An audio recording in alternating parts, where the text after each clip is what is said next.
ఓం వసుదేవసుతం దేవం కంసచాణూరమర్ధనం దేవకీ పరమానందం కృష్ణం వందే జగద్గురుం. ఓం శ్రీ రాధాకృష్ణాభ్యాం నమ. కృష్ణం వందే జగద్గురుం, అర్జునం వందే జగదేక వీరం. ఇప్పుడు మనకి త్వరలో గురుడు రేవతి నక్షత్రంలో మారబోతున్నాడు. ఎక్కడి నుంచి?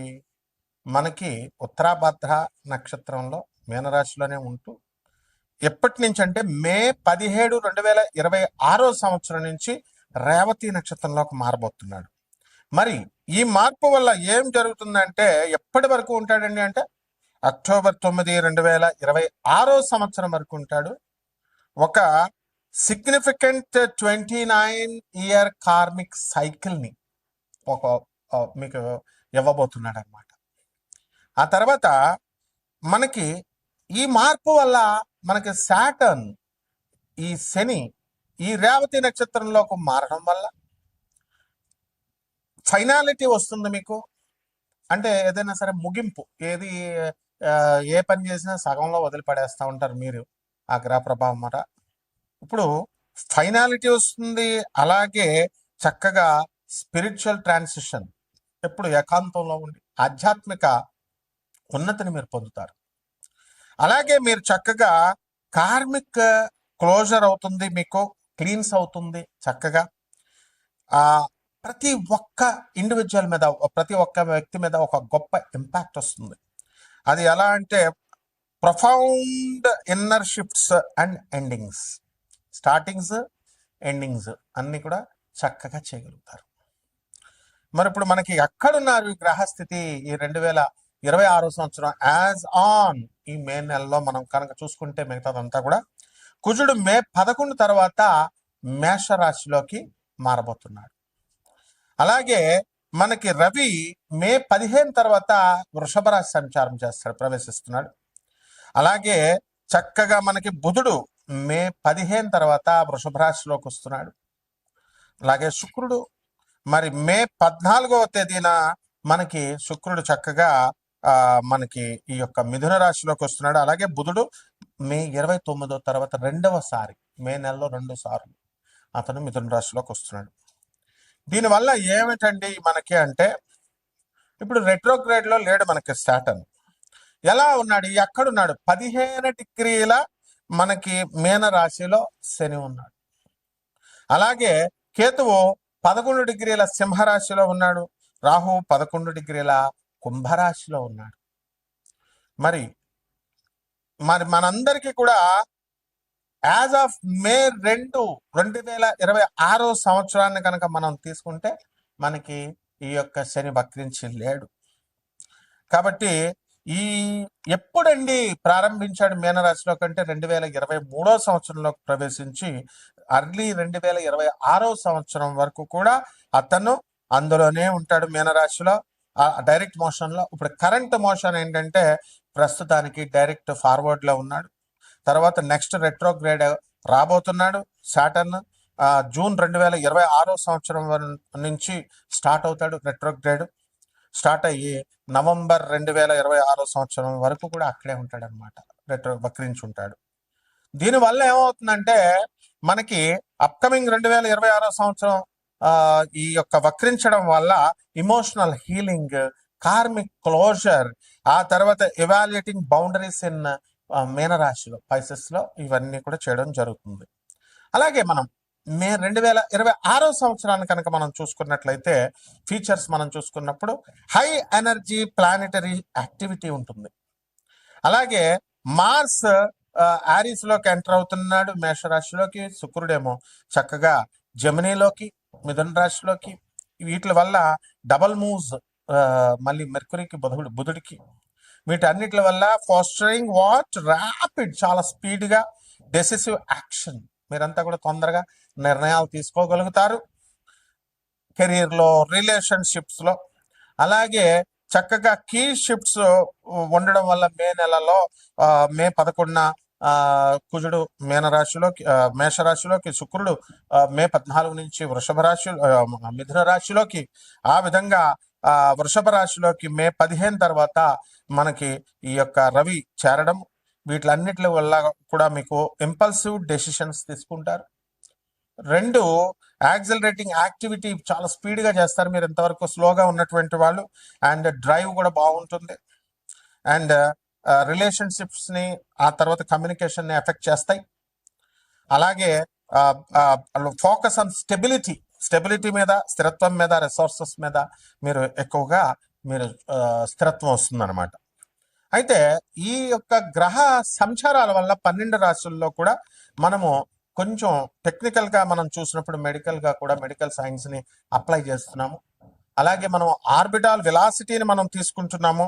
ఇప్పుడు ఆర్బిటాల్ వెలాసిటీని మనం తీసుకున్నప్పుడు గురుడు ఎక్కడున్నాడండి?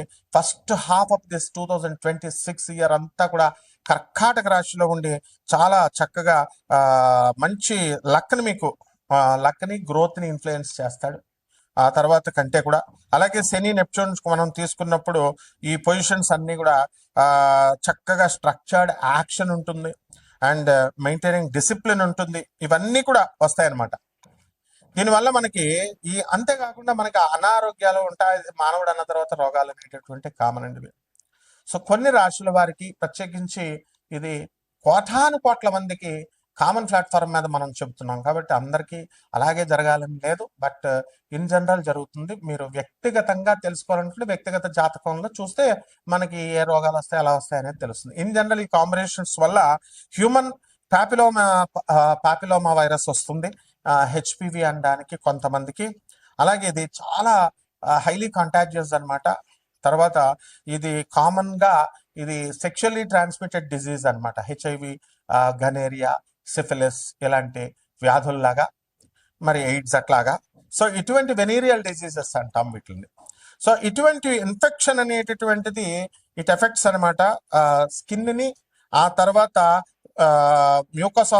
మ్యూకోసల్ సెల్స్ని.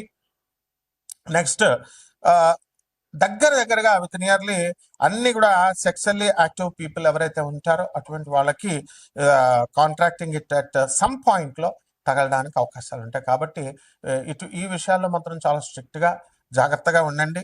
అండ్ చాలా ఇన్ఫెక్షన్స్, ఇక మిగతా కొన్ని రకాల ఇన్ఫెక్షన్స్ వస్తాయి. ఈ ఇన్ఫెక్షన్ కాకుండా వీటికి అన్ని కూడా సిమ్టమ్స్ ఉండవు ఇవన్నీ కూడా. సో వాటిలంతటికి అవే రిజాల్వింగ్ ఆన్ దర్ ఓన్, వాటిలంతటికి అవే సాల్వ్ అయిపోతాయి. బట్ హైలీ రిస్క్ టైప్స్ మనకి ఉంటాయన్నమాట. సో ఇవన్నీ కూడా జెనిటల్గా మనకి వాట్స్ అని, క్యాన్సర్స్ అని ఇలాంటివన్నీ కూడా రావడానికి అవకాశం ఉంటుంది. పర్టికులర్గా of the cervix and anus and throat, వీటిల్లో ఎఫెక్ట్ అవ్వడానికి అవకాశాలు ఎక్కువగా ఉంటాయి. అలాగే దీనికి ప్రివెన్షన్ ఒకటే మార్గం అండి. Prevention is the only key అనమాట. అండ్ ప్రైమర్లీ త్రూ వ్యాక్సినేషన్ తీసుకోవాలి అండ్ రెగ్యులర్ స్క్రీనింగ్స్ చేసుకుంటూ ఉండాలి. కాబట్టి ఈ మోస్ట్ ఇన్ఫెక్షన్స్ అని ఇవన్నీ కూడా నేను మొట్టమొదటిగా చెప్పినటువంటి అన్ని కూడా అసిమ్టోమాటిక్గా వస్తాయి. ఎందువల్ల కేతు సింహరాశిలో, రాహు కుంభరాశిలో ఉన్నప్పుడు సిమ్టమ్స్ అసలు కనబడినప్పుడు. And it will be cleaned by the immune system within 2 yearsలో క్లియర్ అయిపోవడానికి అవకాశాలు ఉంటాయి. కరెక్ట్గా అప్పటికే ఈ మేన రాశికి నుంచి 2.5 సంవత్సరాలు మేష రాశిలోకి వచ్చి అక్కడ ఇంకొక 2 నెలలు మార్చి 2027 వరకు మేన రాశిలో ఉండడం జరుగుతుంది శని. అలాగే PCOS ఆడవాళ్ళకి, మరి ఇటువంటి వాళ్ళకి అందరికి కూడా కొంతమందికి కొన్ని రాష్ట్రాల వారికి ఈ కాంబినేషన్ వల్ల పాలిసిస్టిక్ ఓవరీ సిండ్రోమ్ అంటాం దాన్ని, PCOSని. మరి ఇది కామన్లీ హార్మోనల్ ఇది అండ్ మెటబాలిక్ డిసార్డర్ ఇది.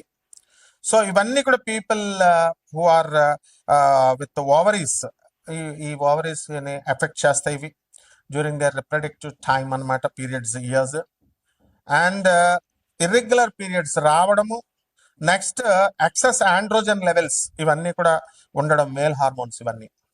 అండ్ అలాగే స్మాల్ ఫ్లూయిడ్ ఫిల్డ్ సిస్ట్స్ ఉంటాయి, అదే ఫాలికల్స్ అంటాం, ఆన్ దిస్ ఓవరీస్ మీద ఏర్పడడానికి అవకాశాలు ఉంటాయి. అండ్ హార్మోనల్ ఇంబ్యాలెన్స్ మనం ఎక్కువ చూస్తాం, హై లెవెల్స్ ఆఫ్ ఆండ్రోజన్స్ చూస్తాము, లైక్ టెస్టోస్టిరోన్. ఇవన్నీ కూడా డిజర్వ్ చేస్తాయి మెన్స్ట్రువల్ సైకిల్ని. సో ఇట్స్ లీడ్స్ టు ఇర్రెగ్యులర్గా పీరియడ్స్ మీకు రావడానికి లేదా మిస్డ్ పీరియడ్స్ రావడానికి అవకాశాలు ఉంటాయి. సో ఇక్కడ మనం జూపిటర్ యొక్క కాంబినేషన్ తీసుకున్నప్పుడు, వెలాసిటీని మనం తీసుకున్నప్పుడు, మనము దాని ఆర్బిట్లో కానీ అలాగే వాటిని దాని యొక్క అట్మాస్ఫియర్లో కానీ మనం తీసుకున్నప్పుడు మనం దాన్ని మెజర్ చేస్తాం. ఎలాగంటే Doppler spectroscopy, next radio science tracking and cloud tracking టెక్నిక్స్తో చేస్తాం. చేసి ground based instruments like Fourier transform spectrometers వాడతాము. ఎగ్జాంపుల్ జోవియల్ అనేది. అలాగే ఎస్ప్రెసో స్పెక్ట్రోగ్రాఫ్ మెజర్, దీని నుంచి డాప్లర్ షిఫ్ట్స్ నాసా ఉపయోగిస్తుంది. నాసా జూనో మిషన్ అంటాం. దీనివల్ల deep space network antennas to track radio signals అనమాట. సో దీని నుంచి మనం ఆర్బిటాల్ వెలాసిటీ మనం ఆఫ్ జూపిటర్ మనం తీసుకున్నప్పుడు as on this day 13.06 kilometres per second ఉంది. And determined by tracking its orbit and the sun, around the sun. So ఈ విధంగా ఇదంతా కూడా జ్యోతిష్యం అంటే ఏదో 4వ ఇంట్లో రాహు, 3వ ఇంట్లో శని, ఏమన్నా నాకు బాగుంటుందండి, మా ఆయన మేము కొట్టుకుంటున్నామండి, ఇలా చేసేసారు ఆస్ట్రాలజీ. మళ్ళీ అట్లా కాదమ్మా, చాలా సైంటిఫిక్ ఇది. నేను చక్కగా ఈ యొక్క సైంటిఫిక్గా బాగా చదువుకున్నటువంటి వాళ్ళకే కాకుండా చదువులేనటువంటి వాళ్ళు కూడా మనల్ని సంప్రదించవచ్చు మీరు చక్కగా. కాకపోతే మీరు అండర్స్టాండ్, జెన్యూనిటీకి దగ్గరగా ఉంటుంది. మనం ప్రిసైజ్గా నాసాస్ లైవ్ రిపోర్ట్స్ని బట్టి నేను చూసి చెప్పడం జరుగుతుంది. కాబట్టి మనము మీరంతా కూడా నా ప్రెడిక్షన్స్ అన్నీ కూడా అక్యురేట్గా ఉంటాయి, ఆ తర్వాత ప్రిసైజ్గా ఉంటాయి. సో దానివల్ల మీరు చూసుకోండి. ఇప్పుడున్నటువంటి ఈ గ్రహస్థితి 12 రాశుల మీద ఒక్కొక్కరి వారీగా ఏ విధంగా ఎఫెక్ట్ చేస్తుందో చూద్దాం. మేషరాశి, ఈ మేషరాశి వారికి అందరికీ కూడా ఏలినట్స్ అని జరుగుతోంది. రాశ్యాధిపతి అయినటువంటి కుజుడు స్వక్షేత్రగతుడై మనకి మే 11 నుంచి మేషరాశిలోకి వస్తున్నాడు కుజుడు. దానివల్ల మీ పేరు మీద ఉన్నటువంటి ల్యాండ్స్ బాగా అమ్ముడైపోవడం. ఏమండి మాకు చాలా ల్యాండ్స్ ఉన్నాయండి కానీ నాకు అమ్ముడవట్లేదండి అని బాధపడేటటువంటి వాళ్ళు మీకు అమ్ముడవుతారు. అలాగే కొత్త స్థలాలు కొంటారు. ఏలినాట్స్ ఏం జరుగుతుంది మేషరాశి వారికి, అపనిందలు పడడానికి అవకాశాలు ఉంటాయి. మరి యొక్క శుక్రుని కనుక మనం తీసుకున్నప్పుడు మే 14 తర్వాత 2026 సంవత్సరంలో మిథున రాశిలోకి వస్తున్నాడు. కాబట్టి స్త్రీల నుంచి మీకు కొత్త కొత్త సహకారాలు మీకు అందడానికి అవకాశాలు ఉంటాయి. కొత్త స్త్రీలతో మీకు పరిచయాలు అవడానికి అవకాశాలు ఉంటాయి. కాబట్టి ఎవరైతే అక్రమ సంబంధాలు ఉన్నారో మరి అటువంటి వాళ్ళు తక్షణమే మానేయాలి. ఎందువల్లంటే మీకు చెప్పాను కదా, ఏం రాగాలు రావడానికో మొదట స్కిప్ చేయకండి దయచేసి. అందరూ కూడా చూడండి వీడియోని పూర్తిగా. Scientific, most scientific physics and medicine దీంతో ఉంటుంది, నాలెడ్జ్తో. అలాగే ఈ యొక్క రాశి వారికి ఖర్చులు మనం ఆదాయాలు మనం తీసుకున్నప్పుడు మనకి ప్రభుత్వం నుంచి వ్యతిరేకత రావడం వల్ల గవర్నమెంట్ ఉద్యోగాలు చేస్తున్నటువంటి వాళ్ళకి రావాల్సినటువంటి సెటిల్మెంట్స్ కొన్ని ఆగిపోవడం జరుగుతుంది. అండ్ పెన్షన్లో ఉన్నటువంటి స్టేట్ గవర్నమెంట్కి పెన్షన్ డబ్బులు అవన్నీ కూడా రావడానికి కొంచెం టైం పడుతుంది. అండ్ ఎవరైతే ఈ యొక్క స్త్రీలతో ప్రభుత్వ ఉద్యోగస్తులు స్త్రీలు ఉంటారు కదా, అటువంటి వాళ్ళు కనుక మీకు బాసులు వచ్చిన క్యాంపస్ ఇంటర్వ్యూల్లో మీకు సెలక్షన్ చేయడానికి బాసులు వస్తే మీరు ఆ ఉద్యోగాన్ని వదిలేసుకోవచ్చు. ఎందువల్లంటే అంతగా అక్కడ మీకు అనుకూలంగా ఉండదు. ఆదాయాలు బాగా పెరుగుతాయి, విదేశాలకు బాగా వెళ్ళాలని మీరు ప్రయత్నిస్తారు, ఎన్నో కష్టాలు పడతారు. రైతులు కూడా చాలా చక్కగా మీరు వ్యవసాయం చేస్తారు, మంచి కమర్షియల్ క్రాప్స్ని పెంచుతారు, అధికమైనటువంటి లాభాలు వస్తాయి. వెజిటబుల్ మార్కెటింగ్ యార్డ్స్లో కూడా వాళ్ళ కమిషన్ ఏజెంట్స్ బాగా డెవలప్ అవ్వడం జరుగుతుంది. కిరాణా వ్యాపారం దగ్గర నుంచి బట్టల వ్యాపారాలు, హాస్టల్స్, చిన్న చితక వ్యాపారాల దగ్గర నుంచి పెద్ద పెద్ద సాఫ్ట్వేర్ కంపెనీలు చేసేటటువంటి వాళ్ళంతా కూడా ఎక్కువ ఆదాయం రావడానికి అవకాశం ఉంటుంది. భార్యాభర్తల మధ్య చిన్న చిన్న గొడవలు వచ్చి అవన్నీ కూడా ఈ యొక్క ఏలినట్స్ వల్ల పెద్దగా అయిపోయి అనవసరమైనటువంటి తలపోట్లు రావడానికి అవకాశాలు ఉంటాయి. అలాగే ముఖ్యంగా తెలుసుకోవాల్సింది ఏంటంటే లే ఆఫ్లు అండి. ఈ మన వీడియోస్ అన్ని కూడా ఎక్కువగా చదువుకున్న వాళ్ళకు ఉపయోగపడతాయి. కాబట్టి ఈ యొక్క ఉద్యోగాలు రాకుండా ఉన్నటువంటి వాళ్ళందరూ కూడా వాళ్ళకి ఉద్యోగాలు రావడానికి అవకాశాలు ఉన్నాయి. కాబట్టి మనం ఏం చేయాలా? ఇప్పుడు అందరూ చూడండి, ఈ టెంపుల్కి వెళ్ళండి మీకు సంతానం కలుగుద్ది, ఆ టెంపుల్కి వెళ్ళండి మీకు ఉద్యోగం వస్తుంది. What is all this non sense? Planetary position ఇది. సో దీన్ని బట్టి మీరు ఏం చేయాలండి? మీకు గురువు ఉన్నాడా? లేడు. దాన ధర్మాలు చేశారా? లేదు. ఎలా వస్తుంది? అందువల్ల బెస్ట్ రెమెడీ సర్వీస్. జగద్గురు అయినటువంటి వివేకానందుడు చెప్పాడు, service to humanity is real service to God. ఒకటి పేదవారికి, అనాథలకి, వికలాంగులకి, సాధువులకి దానాలు చేసుకోండి. పరిహారాలు చెప్తున్నాను. ఏలినట్స్ అని జరుగుతుంది కాబట్టి రావి చెట్టు ఇంట్లో పెంచుకోండి. చాలా మంది చెట్లు పెంచుతుంటే ఏడుస్తారండి. వాళ్ళ నీడలు తగులుతాయి, వాళ్ళ నీడల్లోనే ఉంటారు. చెట్లు కొట్టేయమంటా ఉంటారు. పూల చెట్లేమో నీళ్లు పోయరు, చెట్లకు నీళ్లు పోయరు. వాళ్ళ పువ్వులు కోసుకోవచ్చు కదా, దొంగ పువ్వులు కోసుకుంటారు, చెట్లు కొమ్మలు నరికేస్తారు, వారి ఇళ్ల మీదకి వస్తాయండి. సో ఇటువంటి ఆ చెట్లు శపిస్తాయండి. అవన్నీ శాపాలకు మనం గురయ్యాం కాబట్టి రావి చెట్టుకి నీళ్లు పోయండి. రావి చెట్టుకి, తులసి చెట్టుకు పూజ చేసినట్టుగా తులసి ఆయుర్వేదిక్ కాలింగ్. ఒక హోమం చేస్తున్నప్పుడు నేను తులసి మూలకు మర్చిపోయాను మూలికను వేయడం. మర్చిపోతే తులసి ఆయుర్వేదిక్ కాలింగ్ అని వచ్చింది వేరే వాళ్ళకి. సార్ అని మా చిన్నపిల్ల వాళ్ళ అమ్మకి చెప్తుంది, మమ్మీ అని. అప్పుడు విని నేను తులసి అమ్మ వారికి గుర్తు చేసిందని వెంటనే వేశాం. It's a miracle. అంతేగాని మెరాకల్స్ ఎలా ఉన్నా వాళ్ళకి ఎంతకీ విచిత్రం ఏంటంటే తులసి ఆయుర్వేదిక్ వాళ్ళు ఎవరో తెలియదంట. సో ఈ విధంగా రావి చెట్టు పెంచుకోండి చక్కగా. శనీశ్వరుడికి ఓం శనేశ్వరాయ నమః అంటూ జపం చేసుకోండి. ఆంజనేయ స్వామి వారికి చేసుకోండి. శుభమస్తు.